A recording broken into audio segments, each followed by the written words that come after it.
tassa bhagavato arahato samma sambuddhassa. Namo tassa bhagavato arahato samma sambuddhassa. Namo tassa bhagavato arahato samma sambuddhassa.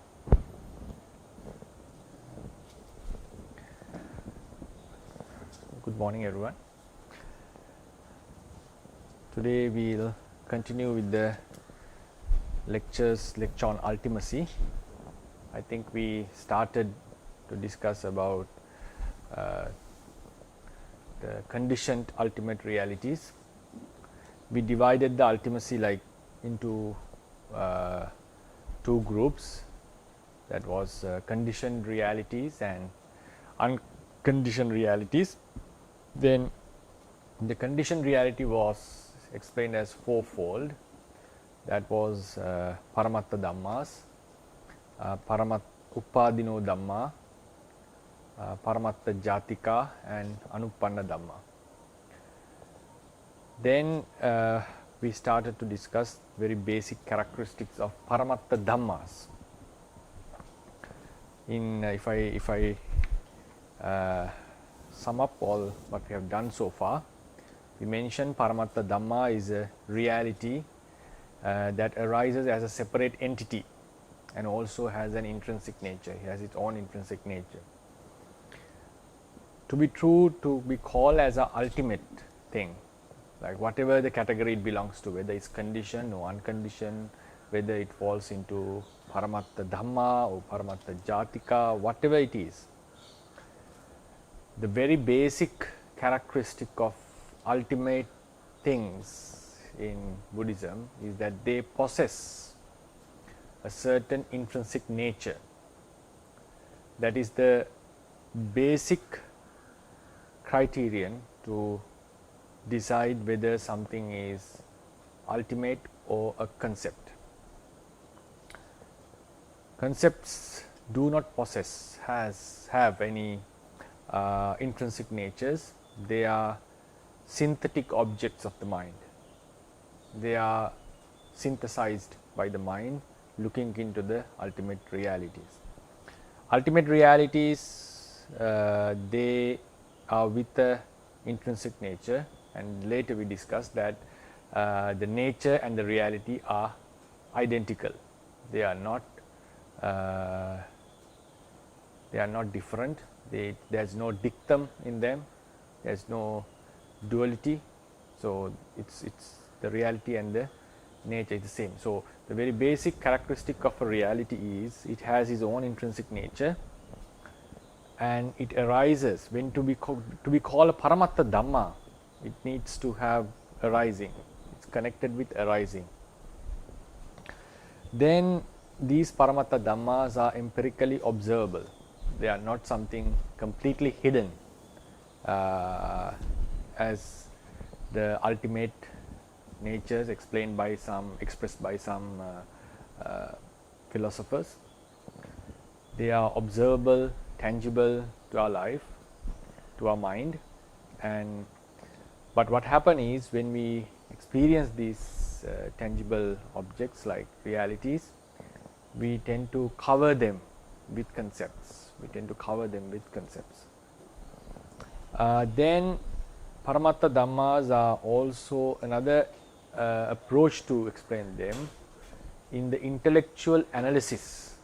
During the intellectual analysis of finding out what really is, what is there. When we come into the intellectual analysis, the things that cannot be divided any further, things that cannot be analyzed any further, are also called ultimate realities. It means we take a certain object like a table, which is a concept according to Buddhism. So then we investigate it, like we find what are the components of this table, what is it constituted with.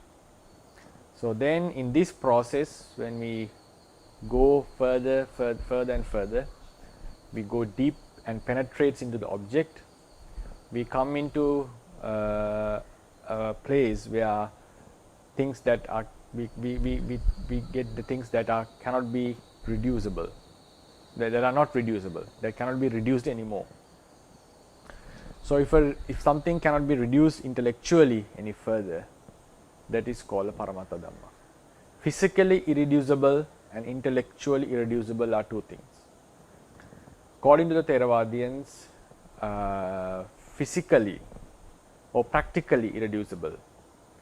Practically reducible means they always, like for instance, a cluster of rupas, they are physically irreducible according to Theravadians. So we call them the tiniest particle. We gave a name called Rupa Kalapa, if you remember. Rupa Kalapa. Rupa Kalapa is a cluster of rupas together. So this cluster cannot be divided any further practically, because in the actual reality they exist in the cluster is what exists, but intellectually, according to Buddhism, it is made out of certain natures, material characteristics. So intellectually the Rupa Kalapa is reducible, but practically it is not reducible. So practically physical reduction and also intellectual reduction is two things. So things that cannot be, things that defies us further intellectual division, reduction is called ultimate realities. When we come to mentalities also, we have the same thing. If you remember, we call the cluster of mentalities is called Chittupada. It was given a name, Chittupada. Mind and mental factors arise together in a cluster. In the practical sense, that is how they appear. That is how they are found. We cannot separate them practically, like in nature. But intellectually we find in a mental cluster. Mental cluster means these main function of these mental clusters is to cognize an object, to deal with an object. So they cognize the object. So in this cognition means the act of knowing an object. So when we analyze this cognition, this act, we find separate, distinct natures, mental qualities in them. Therefore, a mental cluster is also irreducible practically, but intellectually it is possible. Therefore, Paramattha Dhammas are the things that we find at the bottom in our intellectual analysis to find out the reality. We cannot divide a Paramattha Dhamma into parts. Then we also discussed about another fundamental, that Paramattha Dhammas are mere qualities, natures, and they do not have a shape, they do not have a do not consume any space. They are not things, they are mere qualities, characteristics we call. And then we mentioned that each and every Paramattha Dhamma has its own intrinsic nature and also its unique function. Unique function and having an intrinsic nature is a very basic quality of a reality. These are the dynamics, like we find these are the characteristics, like how do we consider something a reality. So it has to have a ultimate nature, intrinsic nature, and also functions, its own unique functions. A reality is different from another reality basically based on this intrinsic nature. Then we mentioned that these Paramattha Dhammas are twofold, mainly Nama and Rupa, materiality and mentality and materiality. So mentalities were divided again into two, chitta and cetasikas, and there is one chitta with the characteristic of knowing an object. It will be further explained from tomorrow. There are 89 chittas, like we can explain it in 89 ways.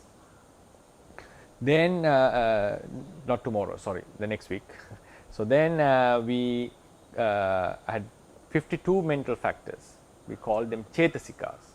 We had 52 mental factors. And then in the material sphere, we have 18 material qualities that are called ultimate realities. Then we also mention that these realities sometimes have, most of the time has secondary qualities. Other than their main functioning and main characteristic, they have secondary functions and secondary qualities. Like we explained about moha, it has a basic functioning of covering the mind from seeing the truth.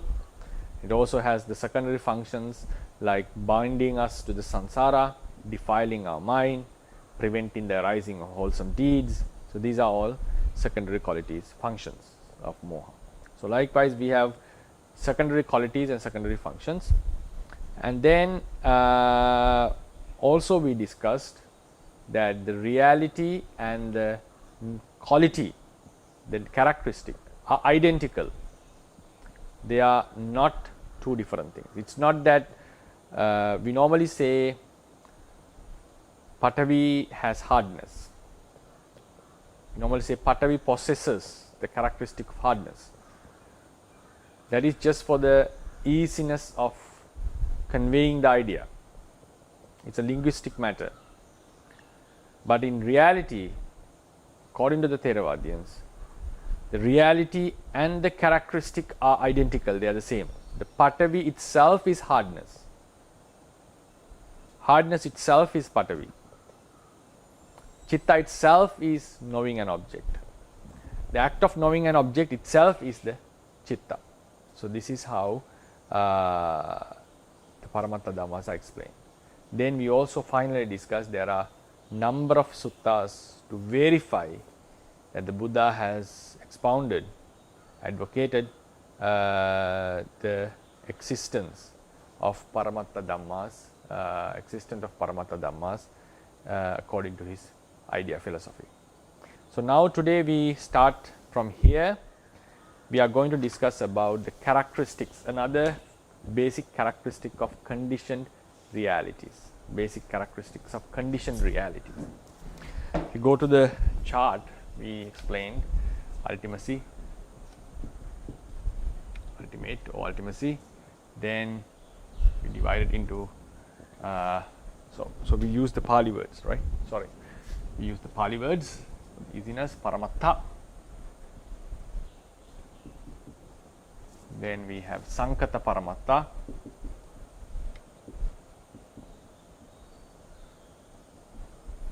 Then we have Asankhata Paramattha.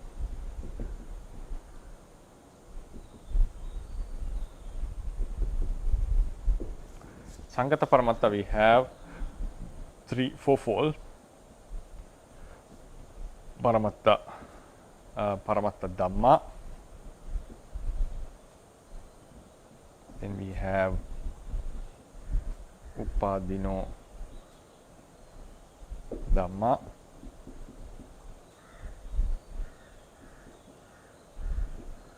Paramattha Jatika and Anupanna Dhamma. So here we had 5 types of nirvana, and then what is other than this is Panyati, concepts. There is something in between that we also listed one day, but anyway, we'll just focus on this. So we are talking about this at the moment. The characteristics I already explained, revised, were about this. Now we are going to talk about some characteristics of these. These are all conditioned. They are all conditioned. Later we find that There are two types of conditioned natures. This is the actual conditioned Sankhata. These are called Sankhata Jatika. That means they are not cannot be directly mentioned as conditioned realities, but they are not unconditioned. We'll come to that at the end of this chapter. So Paramattha Dhammas have conditioned characteristics. So Buddha mentioned about this, the conditioned characteristic, in the Sankhata Lakkana Sutta.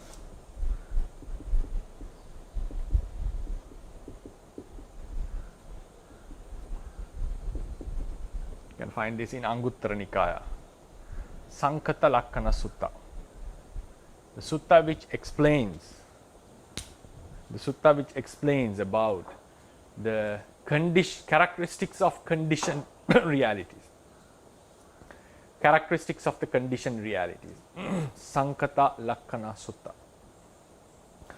There he mentioned there are three characteristics of conditioned realities. Three characteristics of conditioned realities.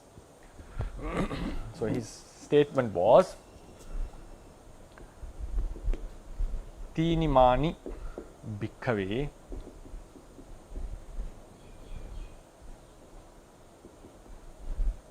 Sankatassa Sankhata Lakkanani. There are three characteristics of conditionality, of a conditioned reality. A conditioned reality possesses three characteristics. These characteristics are called Sankhata Lakkana, characteristics of conditioned. So what are these three characteristics? Upado Panyayati. An arising is seen, Upado Panyayati. Vayo Panyayati. Vanishing is seen. Titassa, T-H-I, Titassa Anya Tattang Panyayati.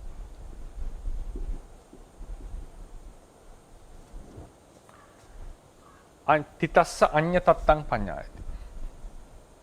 So these are the three characteristics. Pado Panyayati, Vayo Panyayati, Titassa Anya Tattang Panyayati. Panyayati means can be seen, can be promulgated, something like that. So these are the characteristics. Focus on these parts. Upada, arising. Vaya, vanishing. Titassa Anya Tattang, an alternation of the persisting, or means we can say alternation can be seen while persisting.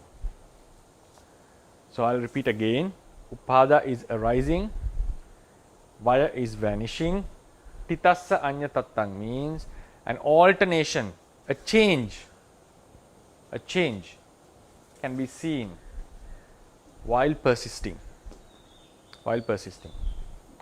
So here we find actually 4 words.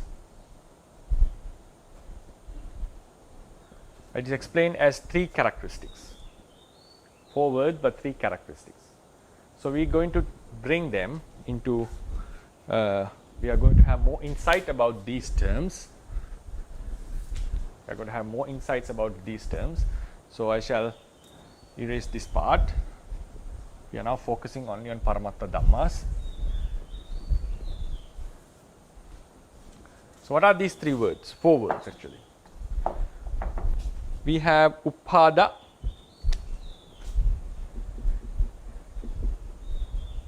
then we have Vaya. Don't worry about these O and R, these are grammatical matters. This is the stem of a verb, this is a declined word. Then we have Titha, Anya Tatta. We have Anya Tatta, right? And also we have Titha, another word, Titha, right? Upada, Vaya, Anyatatta, or Tita. Or we can just change the position, it will be more easier then. Tita, and we have Anyatatta. Upada means arising. What does it mean by arising? Arising means, according to the Buddhism, Theravadians, something did not occur before, something did not exist before, does not exist, and suddenly comes into the existence. Upada means the process by which something that does not exist comes into the phase of existence. Out of non-existence comes into existence. How it is possible? Because of causes, because of support of something else, support given by something else. So coming into existence is not happening without any cause. There are always reasons for something to arise. That reason is something other than this reality. Something other than this reality. Always the cause is not the same as the effect. If we call this B, the cause is A. A is causing B. So arising of B means, if it occurs at this moment, if we say that B occurs at a certain point of time, if it occurs here, if this is the arising moment, so what does it say according to Buddhism? Before that moment, it did not exist.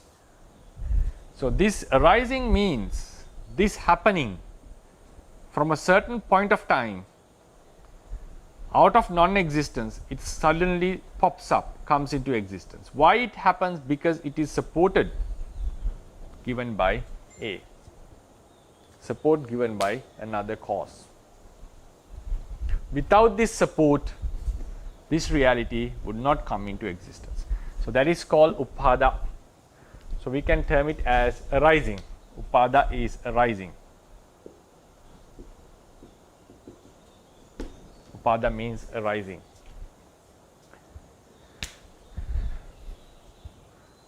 Then vaya. Vaya we translate as vanishing. Now something which didn't exist has occurred, and after some time it vanishes. Vanishes means it disappears. After it disappears, it is not existing anymore. So it's like the opposite of arising. Arising means coming into existence from non-existence. Having not existed before, something comes into existence. Vanishing means having existed momentarily. Having existed, it comes into non-existence. Having existed, it comes into non-existence. So this is the opposite of upada. Upada means having not existed, coming into existence. Vaya means having existed, coming into non-existence. So this process by which it disappears, vanishes, is called vaya. So we can call it vanishing or disappearing. Vanishing or disappearing. Then we have another term, titha. The word titha. Titha means, this titha have three ways of explanations according to the Theravadians. I'll just briefly explain what they are. The idea is the persisting moment. Persisting moment. The idea is persisting moment. One idea is a reality after coming into existence from non-existence. Its arising speed, occurrence, stops after some time, and it persists for a while, and then it disappears suddenly. So this phase between the arising and vanishing, the processes of arising and the process of vanishing, this phase between them is called titi. That is one explanation. It's a reality occurs, stays for a while and disappears. That existing phase of the reality, the existing phase of the reality is considered titi. Is considered titi. So we call it persisting. Persisting. According to this explanation, it's a momentary persisting. It's a momentary arising, momentary persisting, momentary vanishing. It is one explanation of explaining this thing. Then the second explanation is some realities come into existence, persist and vanishes, but some realities just arises and suddenly vanishes. There are two types of realities. This is rupa and nama. Rupa means matter.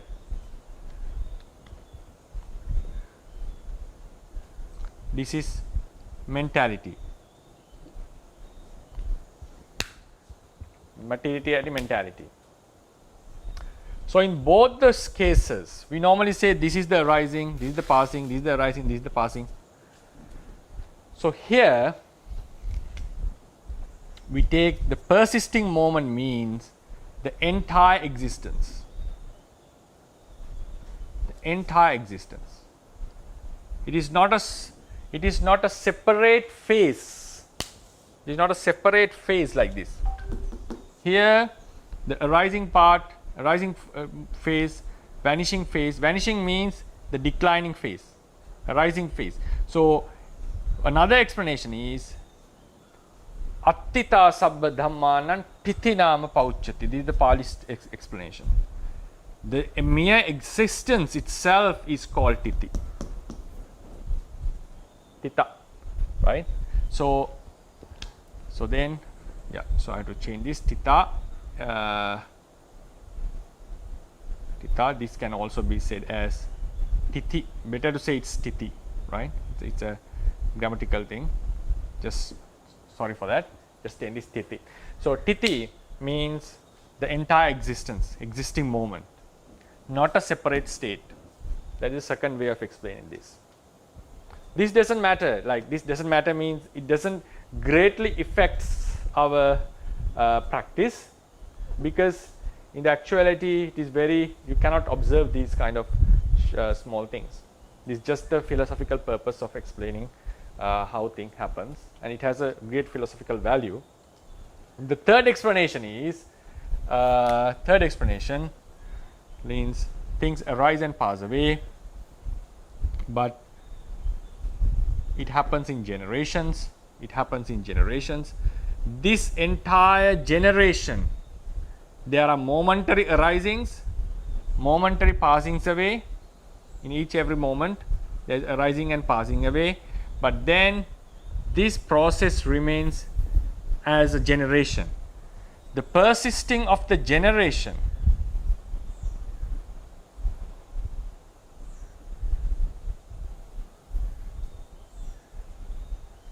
of realities is called titi. That's the third explanation. That's the third explanation. An example for this: we get attached to a certain object. We get attached to a certain object. So that time, mind keeps on wandering about it again and again, again and again. We can say, so these thoughts regarding that object, these thoughts occur in groups. So one group of thought processes, the attachment regarding an object can be considered. So its existing phase, like it momentarily mind is arising and passing away, mind is arising and passing away, but it keeps on happening. So that phase is called titi. It's the persisting phase of a generation of realities. It's not a momentary existence. according to the third explanation. So just I want to show that all the teachers, that the Theravadians, except about this persisting moment, there are different ways of interpreting this. Different ways of whatever it is. So these are the characteristics of conditioned realities. Then we also have a word called anyatatta. Anyatatta we translated as alternation, a change, alternation, right? Alternation. So this change we where to write it? Okay, well, I'll take it here. Anyatatta. We call it a change. We call it a change. So what is the change? So you can see in this diagram, just a diagram to show that how the so these lines show the ability to exist. This is not showing the reality. Reality in the actual sense, according to Buddhism, it completely comes up suddenly. Suddenly means it's not that the chitta grows like a tree. Chitta suddenly appears and it remains and completely vanishes in an instant. It's not that the chitta grows with this and slowly reduces like fading away. No, a reality completely comes into existence in completion, in a full-fledged manner, in a full-fledged nature. It's not that the 1/3 of the reality appears, then it grows into the 2/3 of the reality and comes into completion at this peak moment. No. A reality appears completely at the arising moment, at the beginning of the arising moment, and it completely disappears. There is no reduction in its quality. It's not shrinking like something like a material stuff.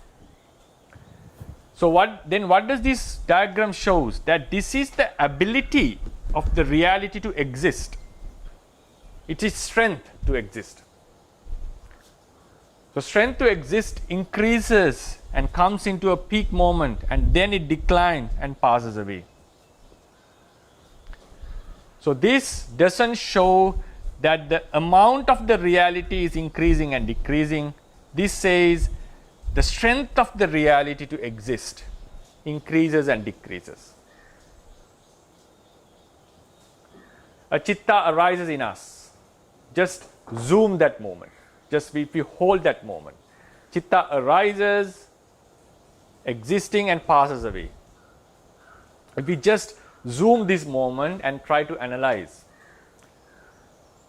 So during its first appearance, chitta appears in a full-fledged manner. It's completely appearing. Then what happens? So this arising is a plus force because it comes from non-existence to existence. So what happens? This it's like an acceleration. When you come from 0 to 1, there was also always be an acceleration. You cannot start a vehicle gradually. Always there is a jump from 0 to some force. It's not a gradual increasing. So likewise, when a reality comes into the existence, it's a plus force. Then what happens? This plus force starts to continue.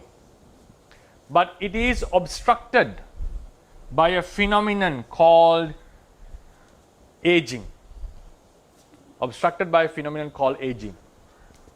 So if we draw it more precisely, as some teachers have suggested, so when the force, the ability to exist, the reality comes in, the force, the ability is in a plus moment, then it has to increase, but it doesn't go like this.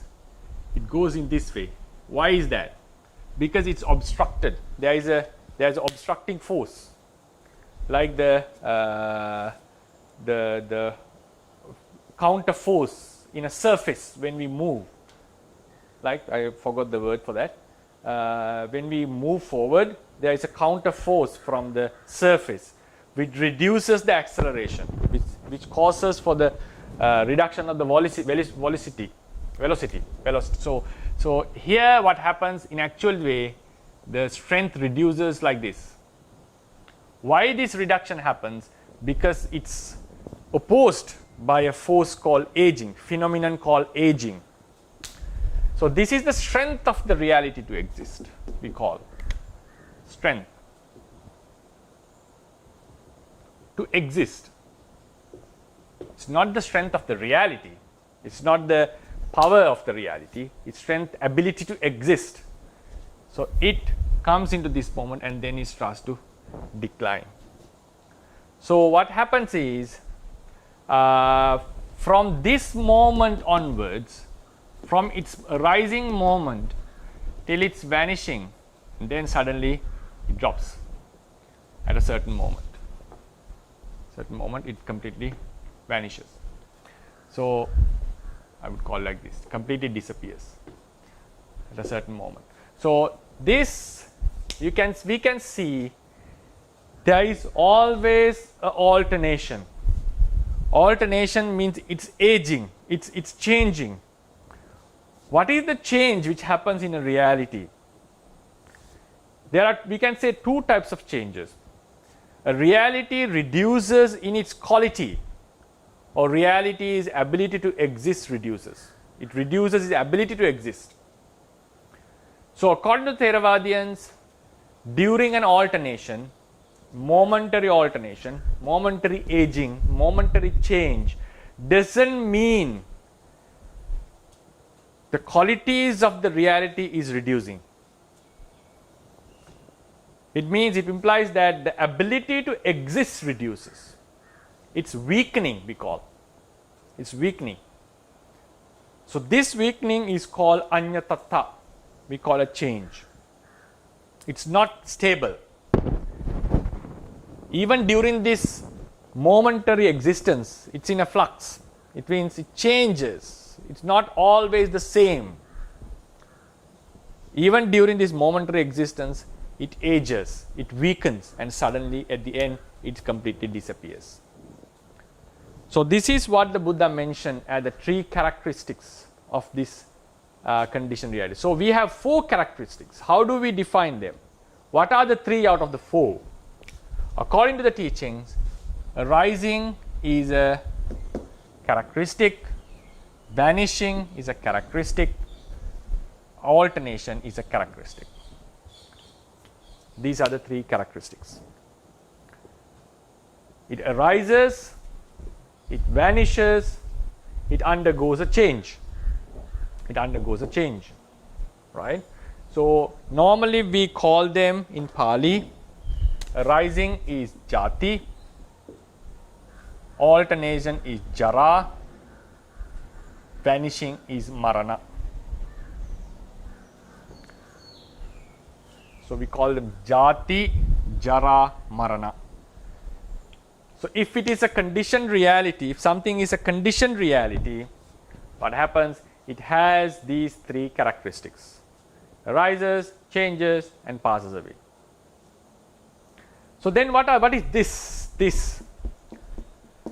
So with this point, we have another aspect to look into the conditioned realities. Conditioned realities. So we bring this sthiti here. We bring this here.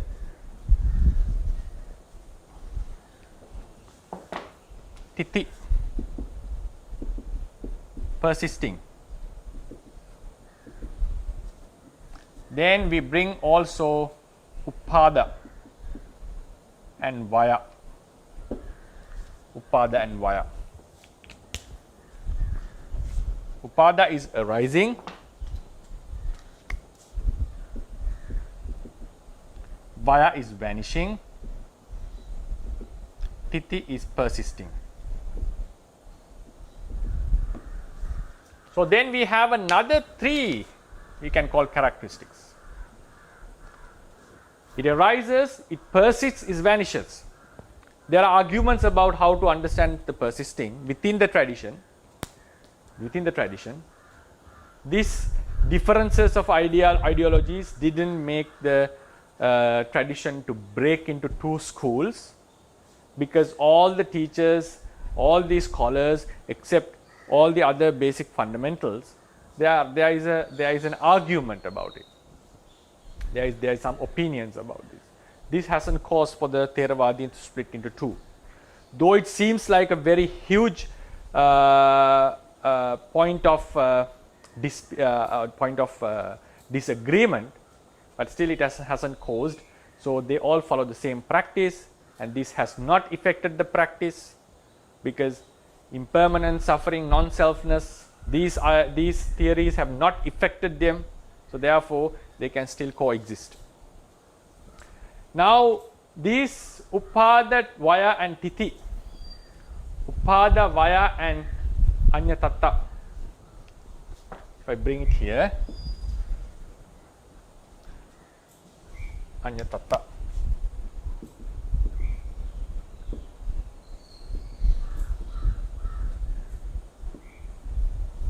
This is called persisting.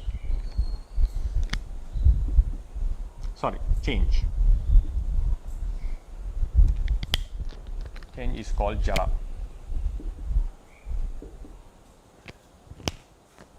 So now we have two categories. Upada, Titi, Vaya, or Bhanga we call. Upada, Anyatatta, Vaya, or Jati, Jara, Marana.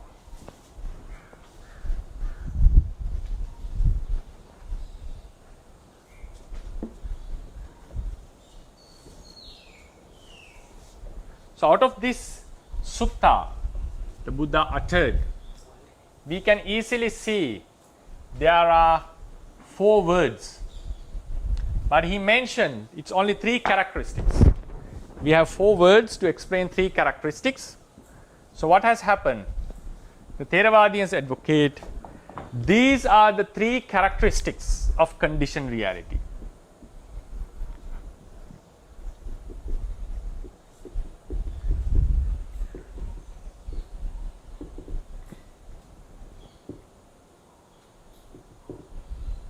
These are the 3 characteristics of conditioned realities. These are the 3 phases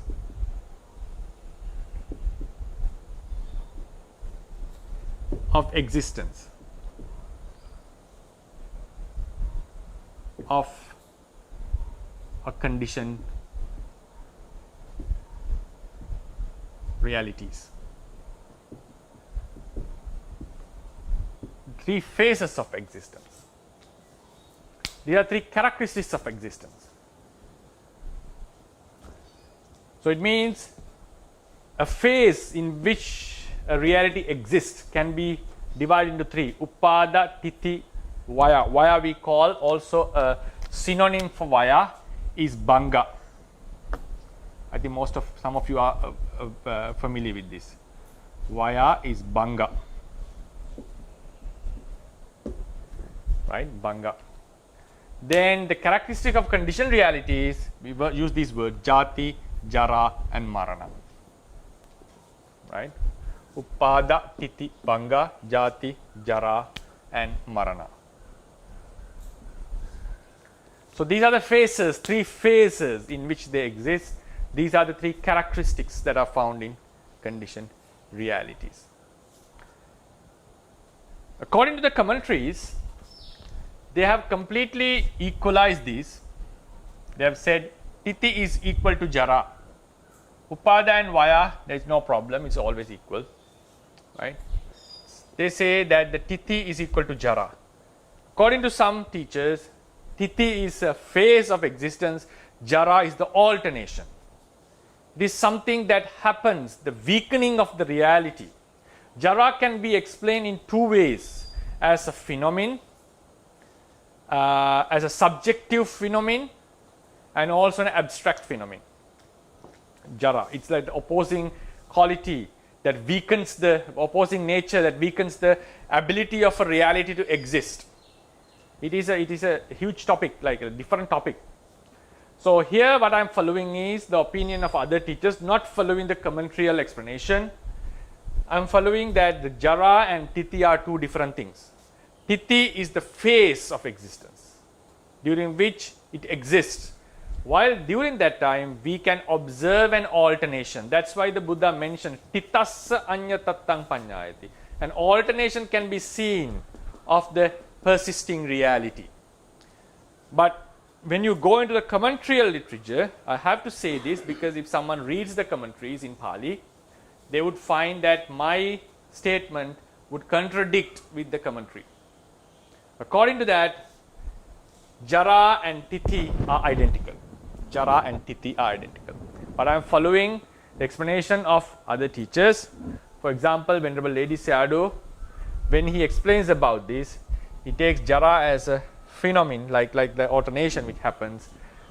He didn't specifically say that these are two, but when you read, you can understand that Tithi is just a phase, Jara is something that happens to the reality. It's a weakening, some phenomenon which happens to the reality. So these are the basic characteristics and phases, basic characteristic of the conditioned reality, the phases, channels or phases through which the reality exists. Yeah, so this is the first point that I discussed today. Now based on this we come into another very important aspect in the Buddhist teachings. Now based on Upada and Vaya, just forget about Tithi for a while. I'm just focusing on Upada and Vaya. So if you focus on Upada and Vaya, we can see a reality arises and reality passes away. A reality arises and reality passes away. Before it's arising, it didn't exist. After it's passing away, it doesn't exist. Now a reality which has arisen and passed away is called Atita, mean past. Atita. Think about chitta, consciousness, which happened yesterday. One consciousness, one act of knowing, one act of cognition. Maybe while you are meditating, while you are observing, while we think about something, a consciousness, awareness appears and disappears. So that awareness which appeared and passed away is called the past reality. Sometimes if we post the time, for instance, to explain it, a reality arises before it's passing away. Arises, but it's in the existing momentary existing phase, but it hasn't passed away yet. We call it Pachuppanna, present. We call it present. This is a reality. We are not talking about the abstract time as we think in our day-to-day life. When we think about the past, we think about the time. Something, it's very difficult to explain time in that abstract nature. So here in Theravada Buddhism, we don't talk about the abstract time when we say past, present and future in terms of Abhidhamma, in terms of realities. A reality which has arisen and passed away is past. A reality which has arisen but not passed away is present. A reality which hasn't arisen yet is called future. We call it Anagata.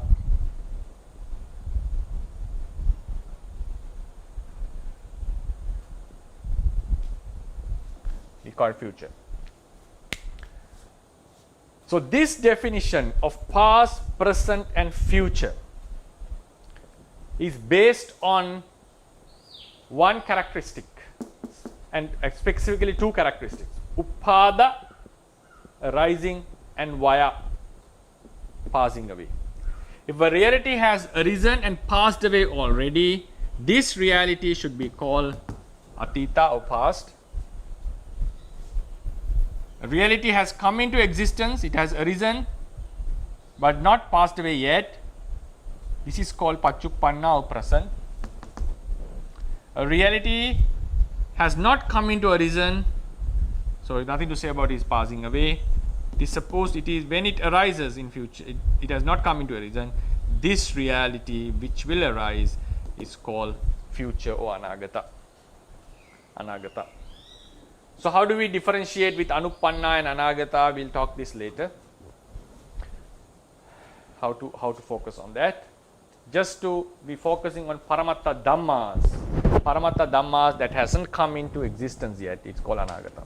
So when we talk about the division of time based on time in Theravada Buddhism, we don't go into explain it about based on the abstract time. We are talking based on the realities.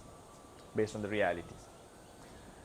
So then we also know a word called time freed. Time freed realities. Time freed is nirvana. Time freed is nibbana, which doesn't fall into any time.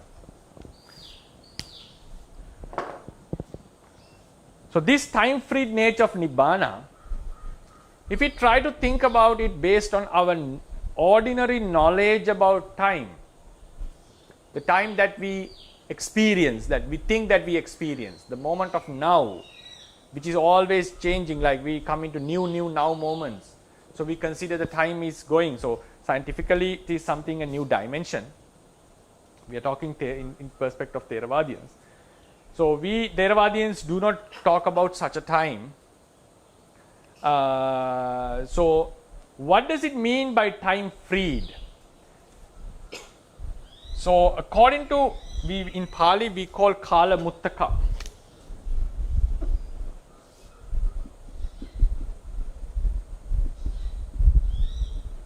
Kala Muttaka. Right?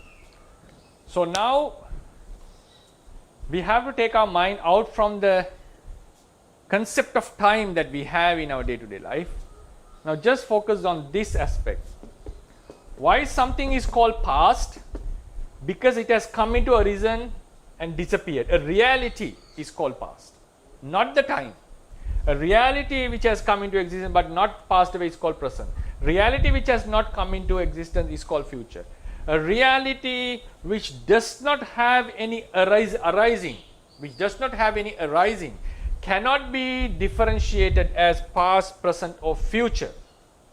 Why is that? Because the past, present, future classification is based on the nature of arising. If something does not arise like nirvana, it cannot be called past, present or future.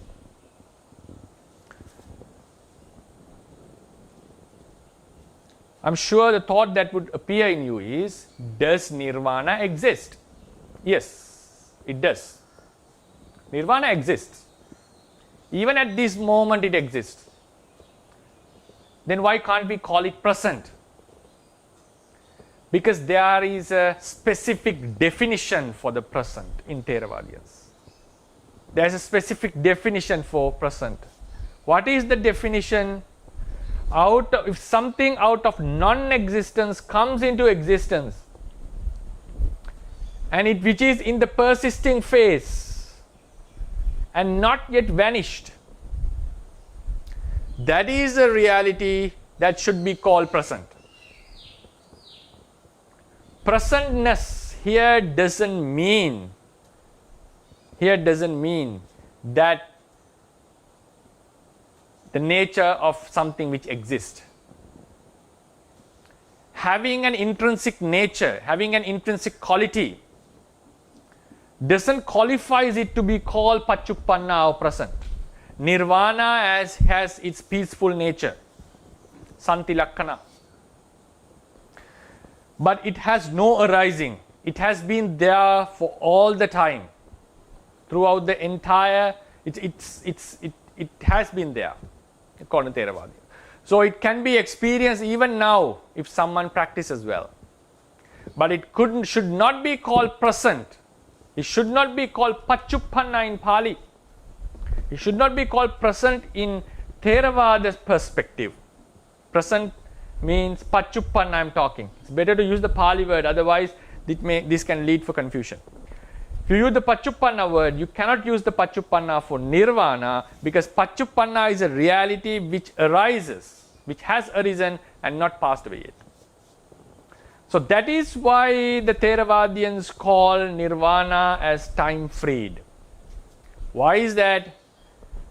the classification of realities based on time is due to its nature of arising and passing away. Since nirvana doesn't have the qualities of arising and passing away, it does not fit here, but it does exist even at this moment. So it's a very important point according to the Theravadians, the very imperative fundamental that we find in this doctrine. So then to conclude, we discussed 2 points based on this sutta: characteristics of conditioned realities and the phases in which the reality is found, and also the classification of realities based on these characteristics. Then some philosophical point of view. In philosophical point of view, discussion about anagata realities. Buddha was very confident about saying the future realities. Future is not determined according to Buddhism, but he said whatever reality happens in future, past, present or future, whatever reality happens in another 100,000 eons or years, whatever it is, whatever the time it is, whatever consciousness appears in future has the characteristics of knowing an object.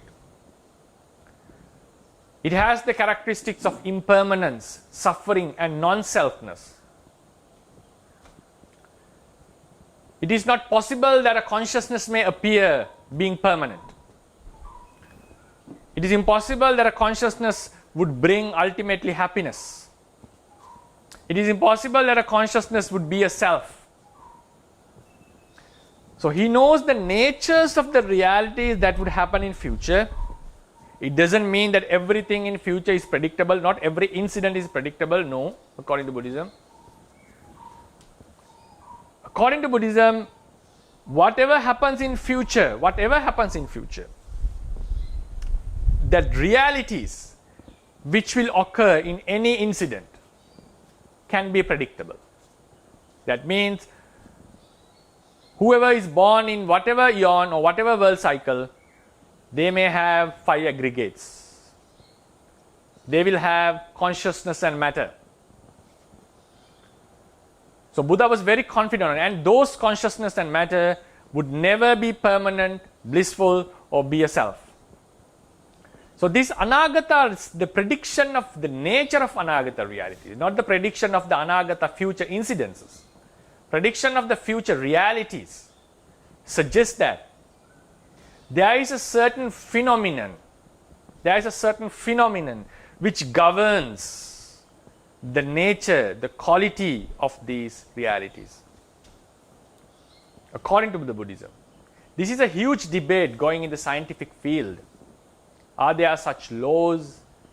Is the nature of the world is determined or not? It's a huge debate going on in the philosophical field of science. But according to Theravadians, this is already defined religion.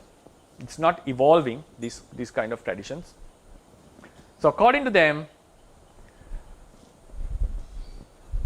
the nature of the realities has already been determined, not the incidents. I'm repeating again, otherwise we will go into a deterministic doctrine. The nature of the realities which happen in future are determined. It means whatever consciousness, whatever feeling, whatever perception which happens in future will have the same intrinsic nature, and will also have the unique universal characteristics. They will always be impermanent, they will always be suffering, they will always be non-self. So someone can argue, isn't it possible, how it is not possible that in another 100,000 years a consciousness which would never vanish, can't it appear like that? Is the possibility of a permanent consciousness is completely negated in a far away future? It may be, okay, it happened in past, all of the consciousness which occurred in the past are impermanent. What happens in the present is impermanent. Can't the universe evolve and its dynamics change and its laws change? Some physicians, some scientists suggest that the laws of the world is evolving according to them. It's their view.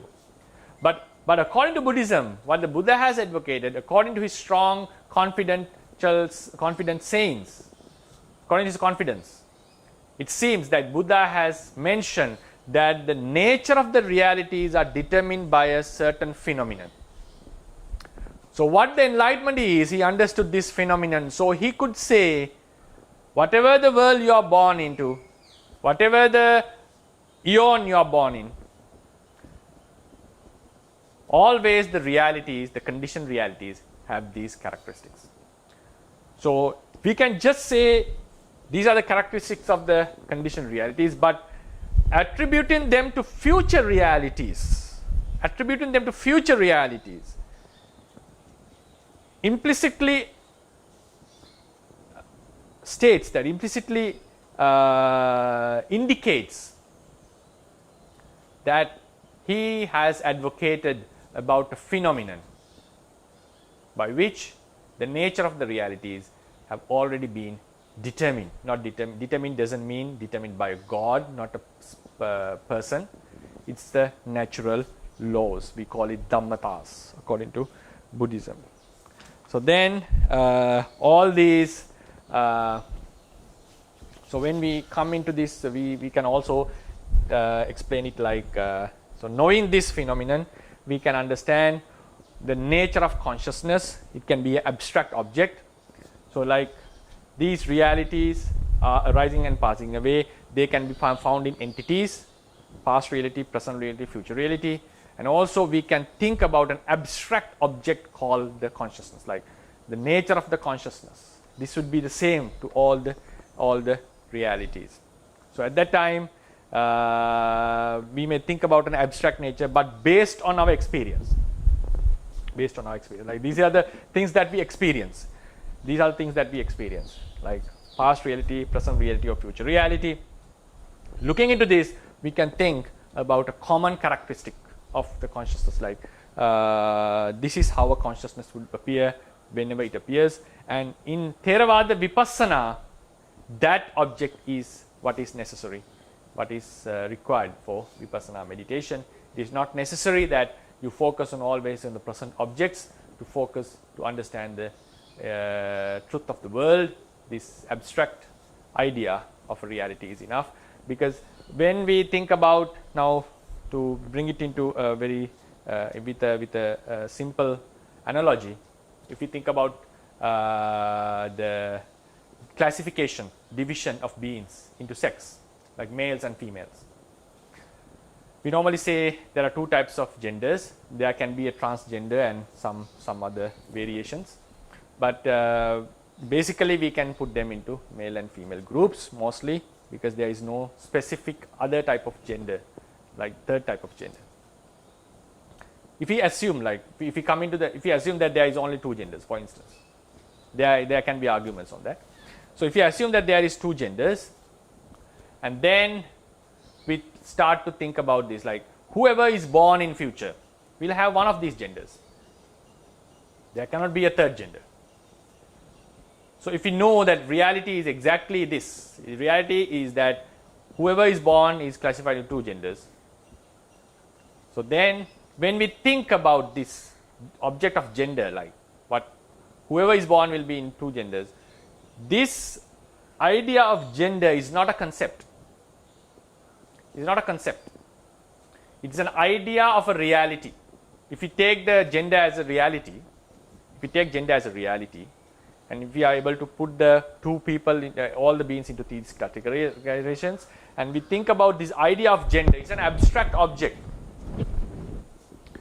The philosophers have discussed about this, the redness and the red objects and so forth. So according to Buddhism, if you think about this abstract object of gender, it's not a concept. It's an idea of reality. So likewise, when we think about the nature of consciousness, without focusing on past, present, or future, without classifying them into these groups, this idea of consciousness is an ultimate object, it's an ultimate idea. For that, we are based on our past experiences about these incidences, these realities. But it is not, when we do the Vipassana meditation, according to the Theravada doctrine, there can be certain techniques adapted based on these the doctrine. But if you go into the core essence of the Theravada Vipassana, advocated by the Buddha and also explained by the commentaries, we find that abstract object of reality is enough for one to lead Vipassana meditation. So just I'll conclude the lecture with a small explanation given in the Visuddhimagga, a training method that was used thousands of years in the Theravada tradition. We are supposed to contemplate the impermanence of rupa, having divided the life into 10 decades. 10 decades. Like the rupa in the first decade passed away and didn't move to the second decade. The rupas in the second decade didn't pass to the third decade. So likewise, we are supposed to contemplate till the 10th decade. Buddha has divided the life into these decades. So while we are contemplating the 9th decade, the rupa of this 9th decade would not go after the death. It would vanish in this life itself. A yogi is meditating now. For instance, if I meditate in 30s, I would think about I am supposed to meditate upon my rupas in the 90s at this moment. So one argument is, okay, if I happen to live till 90s, I will be focusing on anagata realities. If I happen to live till 90s, even at this moment, if it's not clear, maybe I'll be focusing on anagata reality. But it is not sure whether I'll live for 90s or not. Most probably not. So what does it mean? If I happen to die in 70s, if I happen to die in 80s, my contemplation today done on 9 objects in 90s, is it valid? Would that effect to eradicate my defilements? Yes, according to the Theravadians. So what does it imply? My object was not a mere anagata reality. It was an idea of the realities. Whatever rupa which happens in whatever decade, like whatever 10 years, would vanish within that decade, but not move into another year or another life. So therefore, this future realities indicates about a phenomenon which governs the natures of the realities, and knowing that nature, we are able to think about that abstract object of a reality that is surely based on our experience on the ultimate realities, that there's no doubt in it. But based on that, we are able to understand the reality, and then we are able to guess, we are able to infer whatever reality happens in whatever world cycle or whatever time phase, they will have the same characteristics, and contemplating on them is what called vipassana according to the Theravadians. But if someone focuses on past, present, future objects, or always try to focus on present objects that we encounter, that is not a problem. That is just the technique adapted by the main group, like the huge pool of this meditation information. It's not a problem. It doesn't go against the Theravada tradition. But saying that all vipassana is always on the present object, present moment, is a wrong advocation according to the Theravada. It has no valid support at all from the Theravada doctrine. Not at all, I would call. So according to the Theravadians, the vipassana is based on this idea. And just to conclude, I have taken almost already more time than what I was supposed to. So this, to conclude, that atita objects, pachuppanna and anagata objects, I think this will be free, this will be cleared from this. So the atita object has already passed away, anagata object has not arisen yet. So according to Theravadians, they are non-existing.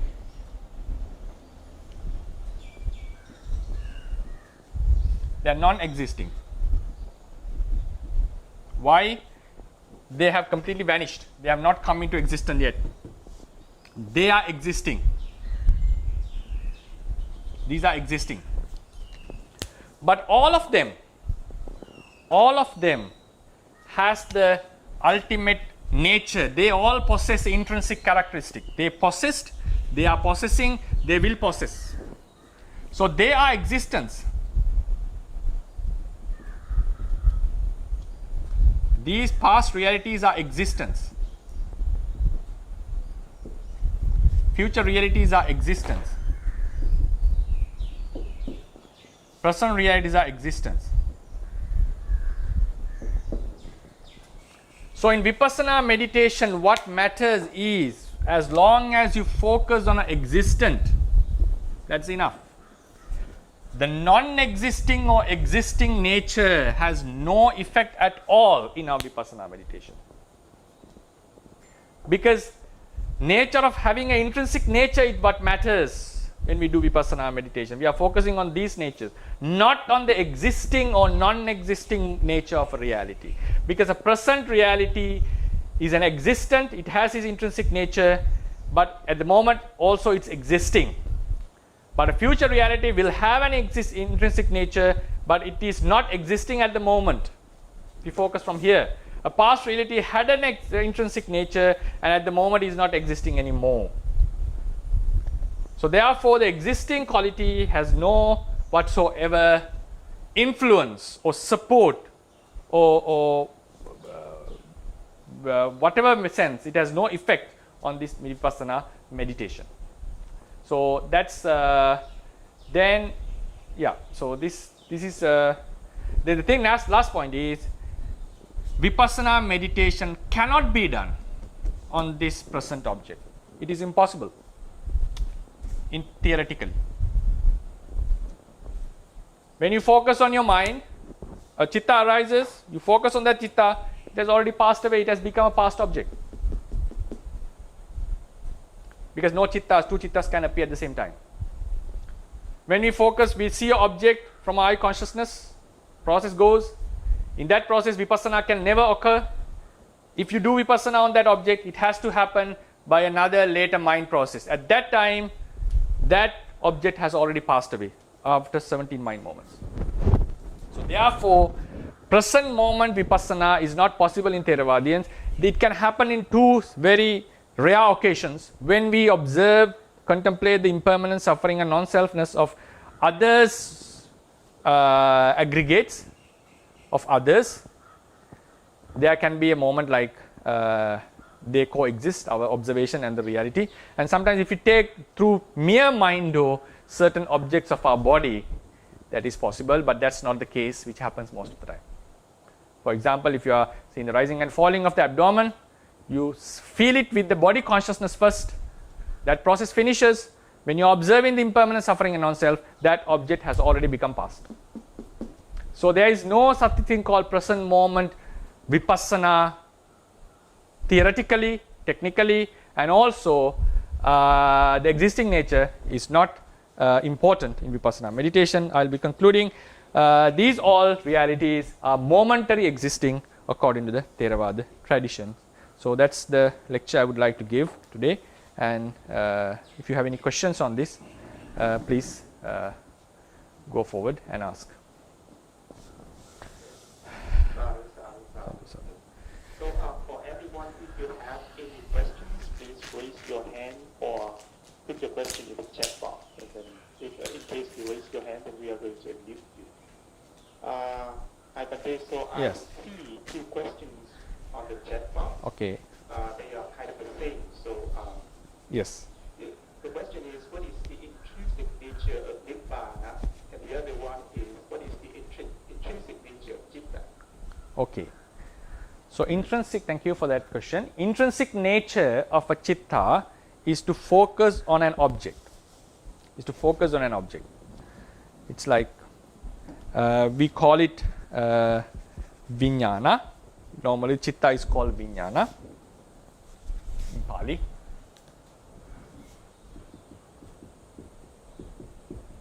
Right. So this comes from V plus Nya. In Sanskrit, it's Jna, right? Anyway, so this Jna gives the meaning of to know. To know. This is how the word is formed. So this Jna gives the meaning to know.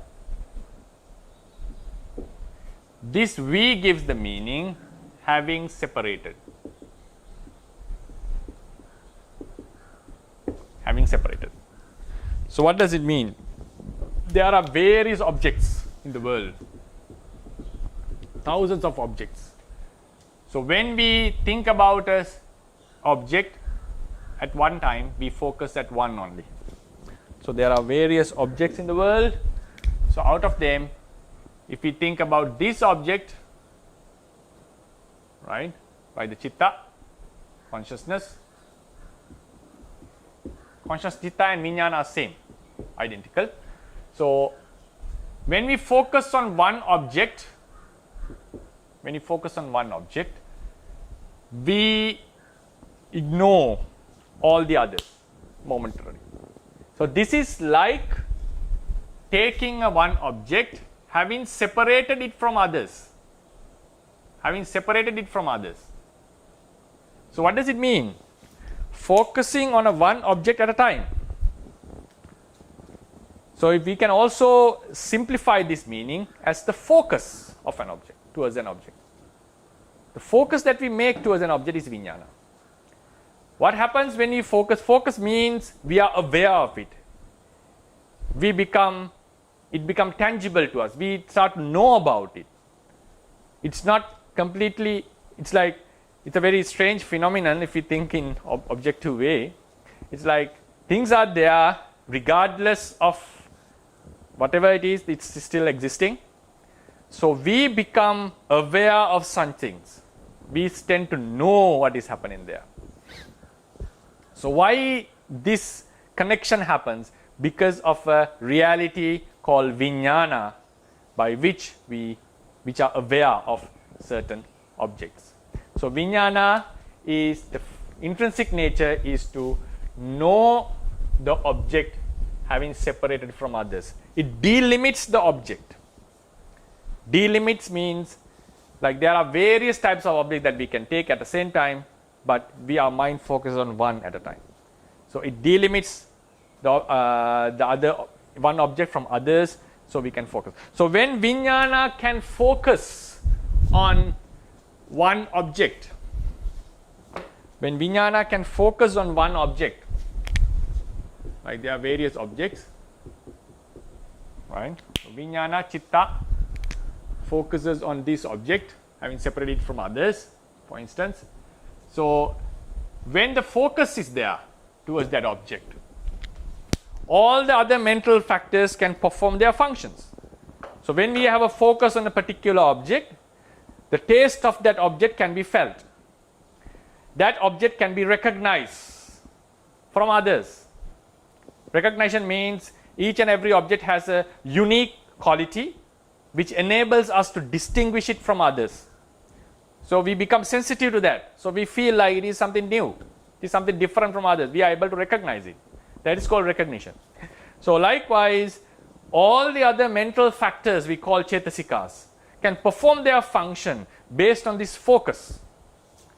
So that's why Buddha mentioned mind is the forerunner in this mental sphere.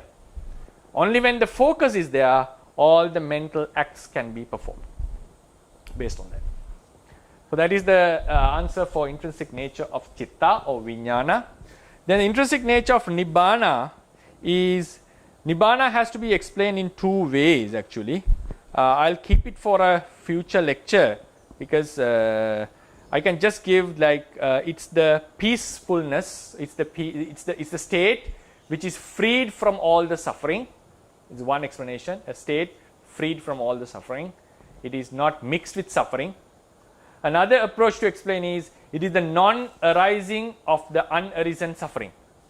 Like suffering is supposed to happen. Suffering is supposed to happen as long as the causes remain. If you remember in our diagram. So those when the causes are removed, that suffering that was supposed to happen would cease without arising. So that ceasing is also called nibbana, and also we have to mention it is a state which is freed from all the suffering. We'll discuss this point when we come to the lecture of nirvana, but otherwise I have to explain it in detail how to understand its characteristics. Okay, so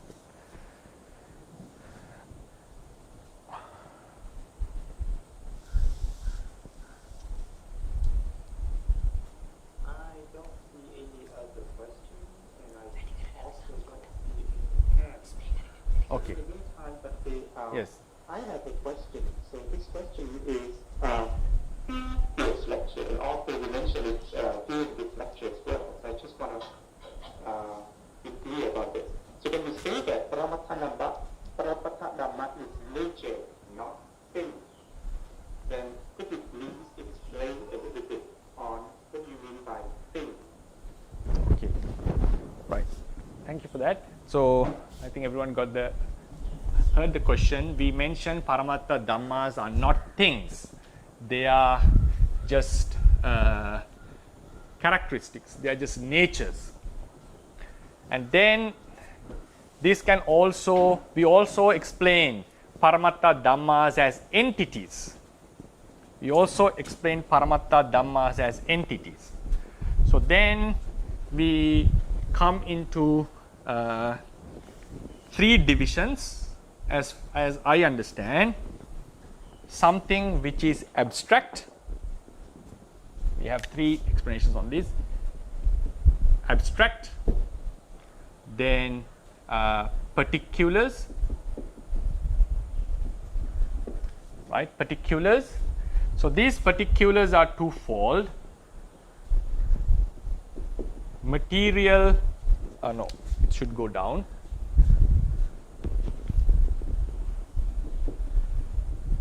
Material particulars and non-material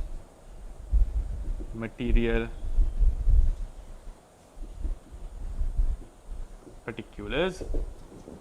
Then these material particulars are also, according to us, we divide into 2: material characteristics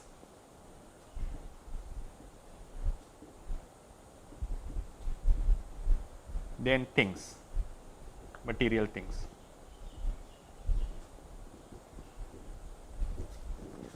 So this is the division. So when we say abstract means like a phenomenon, or like what we discussed, like when we think about the realities, like there are red objects and something which is called redness, or there is consciousness, past, present, future. We think about the quality of a consciousness. It's an abstract thing. We cannot specifically point it out. This is it. So in actual sense, Buddhism talks about particulars, not abstracts. Abstracts means something that only can be felt with mind, that cannot be felt in the outside world.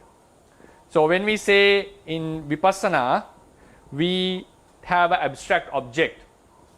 What did I mean was, it is not necessary that the object that we focus should exist in the reality as it is, like in the actual reality.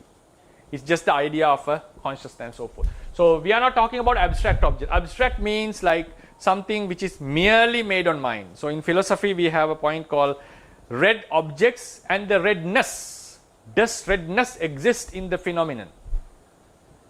So some would say there is something called redness, and that can be seen, or that is what is found in red objects. Some would say only red objects exist, not the redness. So according to Buddhism, we don't talk about existence of abstracts. We are not talking about existence of abstract. We are talking about particulars. They are just, we can call, I'll use the word things. There are entities. Then we have material and non-material particulars. Non-material particulars is consciousness, which is doesn't have any qualities of matter. So matter is defined normally, as far as I know, matter is something that consumes some space. All the matters, the particles, according to physics, have a certain shape, or they take some space, they move in certain spaces. So these are called material things, I would call material. So a particle like a photon or like a electron, they are material things. We can normally show their diameter and so forth. The size, their weight, and everything can be measured. So they are things.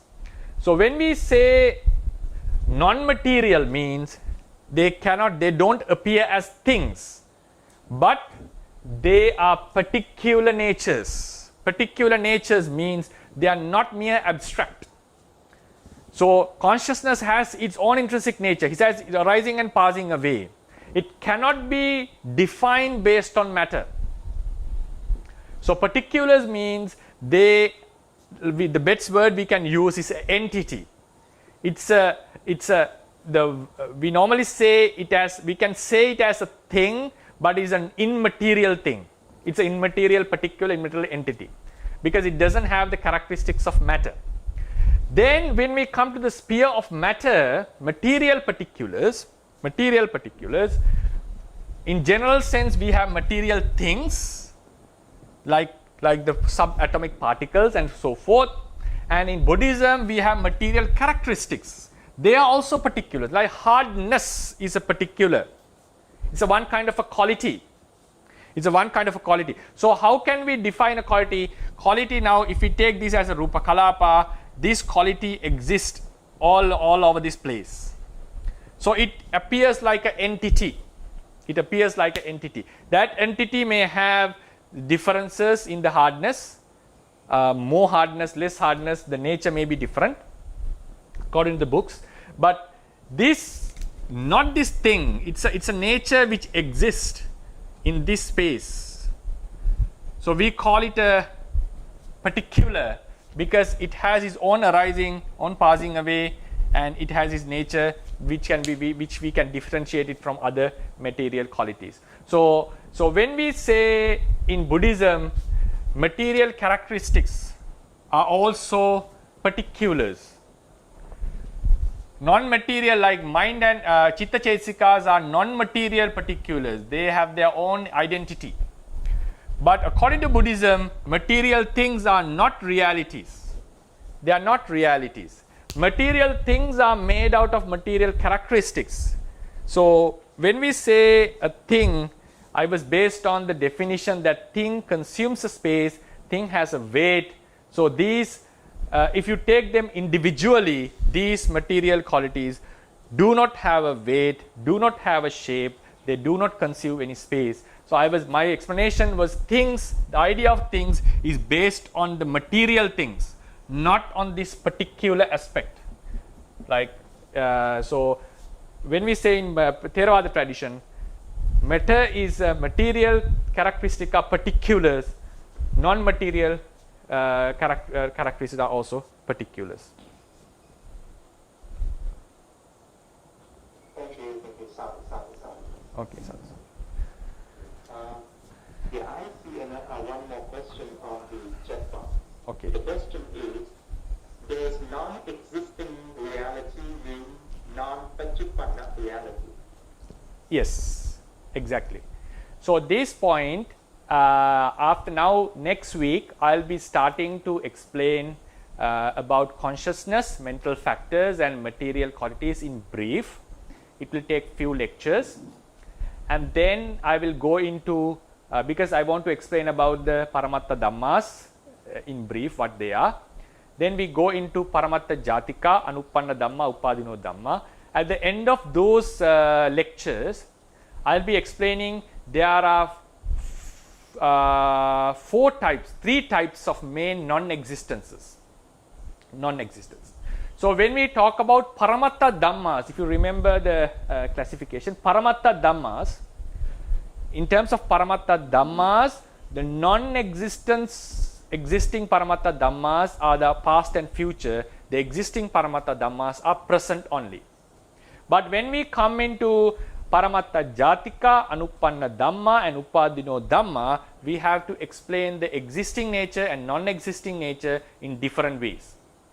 So like if I just give a brief explanation on this, like a Arahant has eradicated defilements. So before eradication, while we are doing kusala also, we have that defiling nature underlying in our mind stream. So it's existing, but not in the sense of Paramattha Dhamma Pachupanna existence. It's in the Paramattha Jatika level of existence.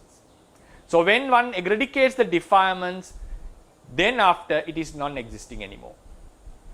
Anuppanna Dhammas, when the causes are prevailing, there are going to happen some effects. So those effects are considered existing by the Buddha in some suttas. Why is that? Because we are bound with them.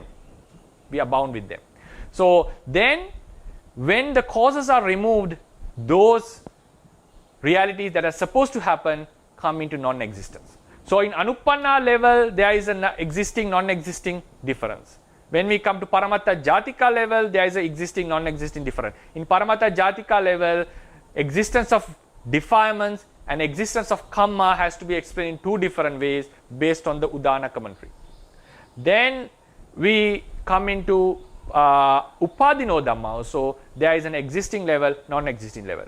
When we come into Paramattha Dhammas that we discussed today, the existing is the Pachupanna, non-existing are Atita and Anagata. Then we go further in this diagram. If you remember, the top was Paramattha, just an adjective, not modified by any other word, just a Paramattha. So in this Paramattha level, Paramattha means that in the diagram, what is considered, because it covers the entire thing, conditioned and unconditioned all, if you remember. It was top of the list. So in this level, to distinguish some is existing or non-existing is if something has an intrinsic nature. If something has an intrinsic nature, it is existing, and things that doesn't have an intrinsic nature, like the concepts, are non-existing. So in the diagram, we had, if you remember, we had Paramattha, then we had Paramattha Dhamma, Paramattha Jatika, Anupanna Dhamma, and Upadino Dhamma, and here we have few Nibbana, Sankhatas. Then here we had Panyati. So in this level, existing, non-existing. Then in the existing part, existing means they are, yeah, we can call they exist, they do not exist because they don't have intrinsic nature. So in this part, here we have existing and non-existing. Here also we have existing, non-existing difference. So that I will be explaining further. So for your question, in the Paramattha Dhamma level, existing existence are the Pachupannas, Atita and Anagata are non-existing existence. But when you go into this level, all are existing. All are existing when we come into the. Why is that they are all existing? They all possess intrinsic natures. They all possess intrinsic natures. So these are just levels, different level of those intrinsic natures we call. I'll be explaining them in detail when we come maybe close to the end of these lectures.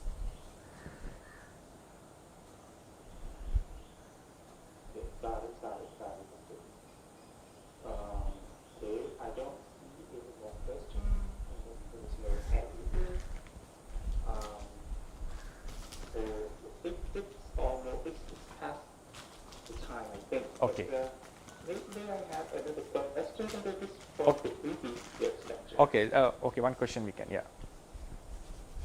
Okay. Thank you.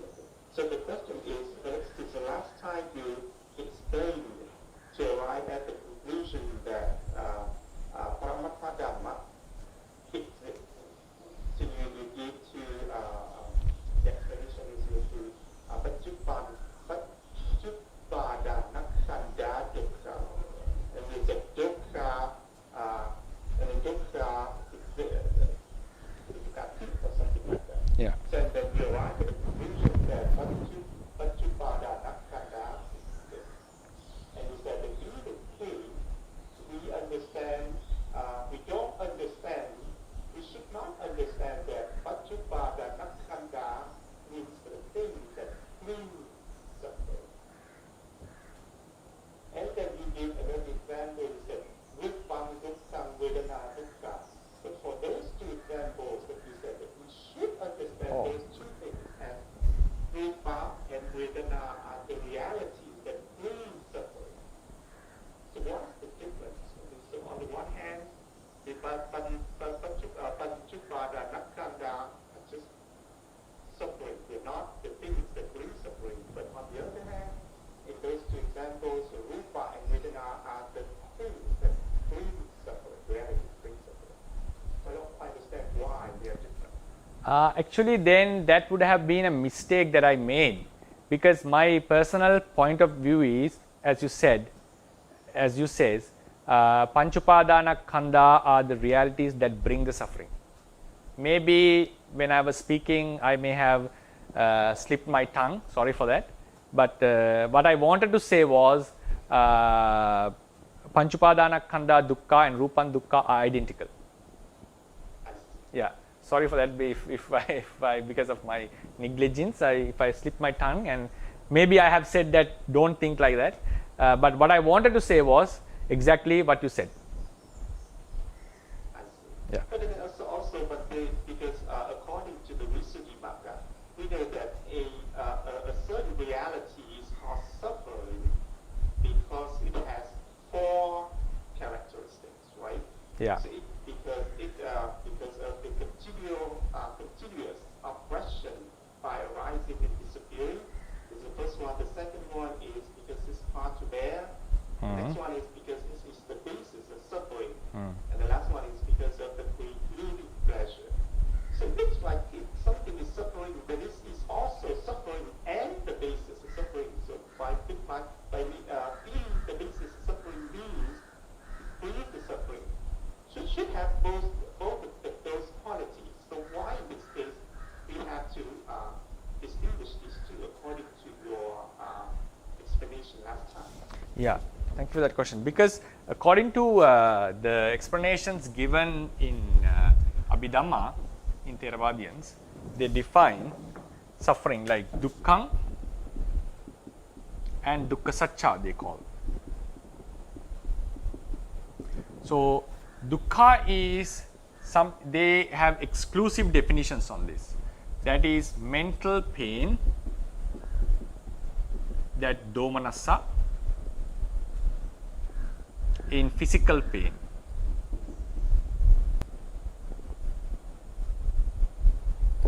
So this is a definition that we cannot break. So when in the Yamaka it says Dukkha and Dukkha Satcha, these are the Dukkha. Dukkha Satcha means if something is a base for these sufferings to occur, if something is a reason for these suffering to occur, that becomes a Dukkha Satcha. So what happens? When we say Dukkha, it's exclusively these two.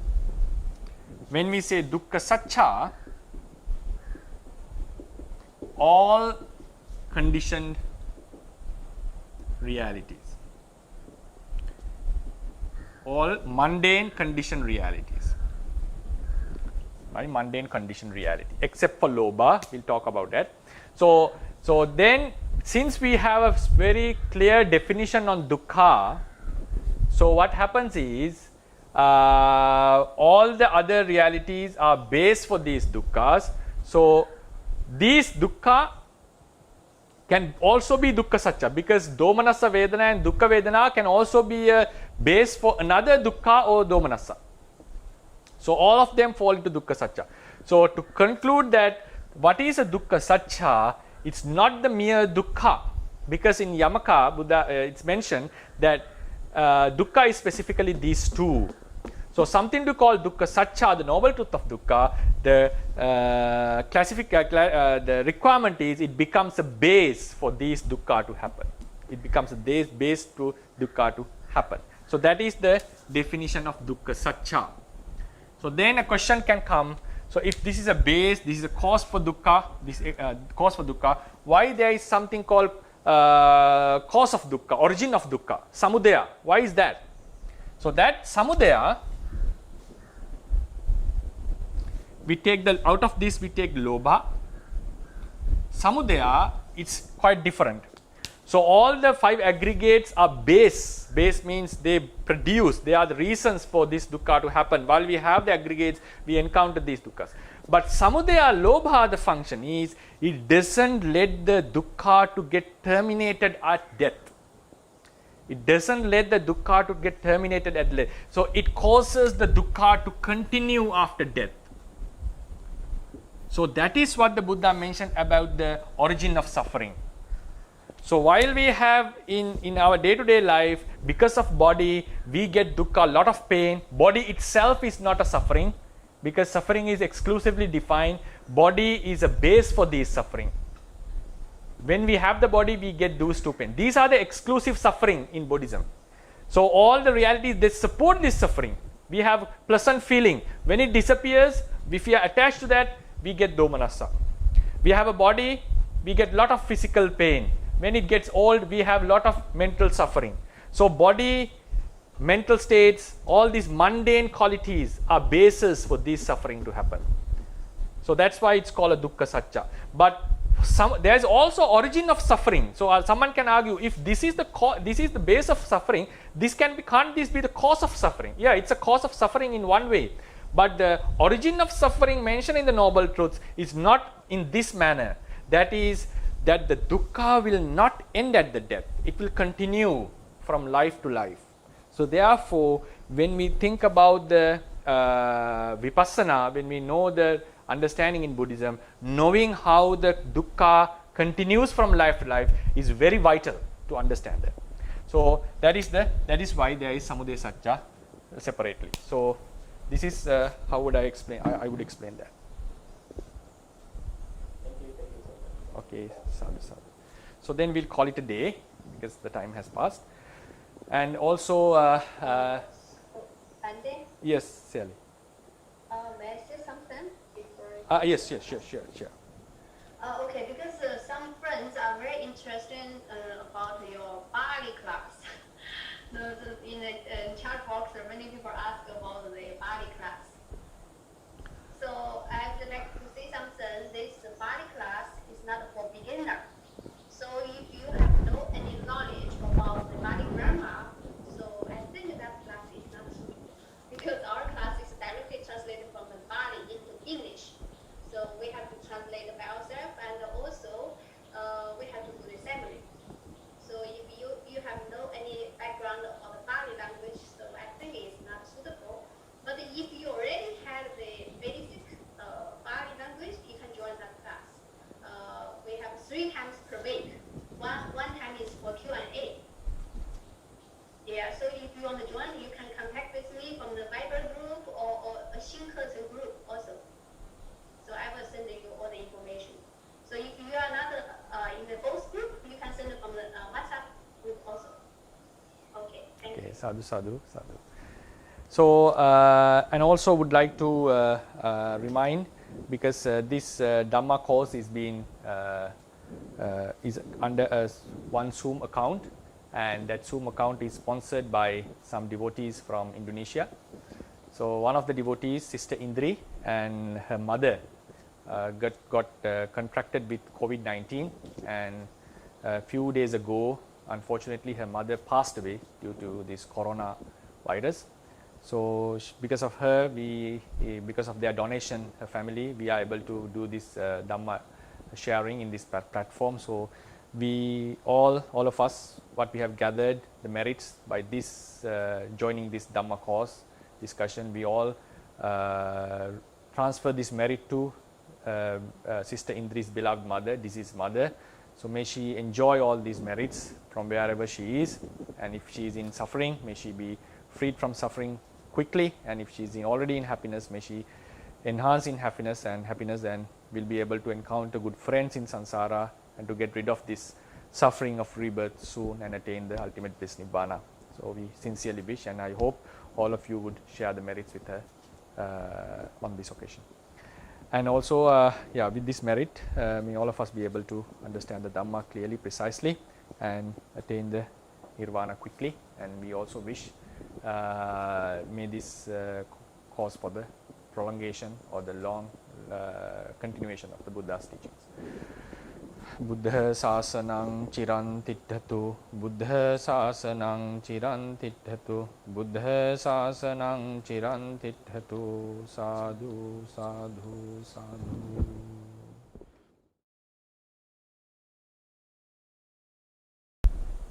That is dukkha vedana in body.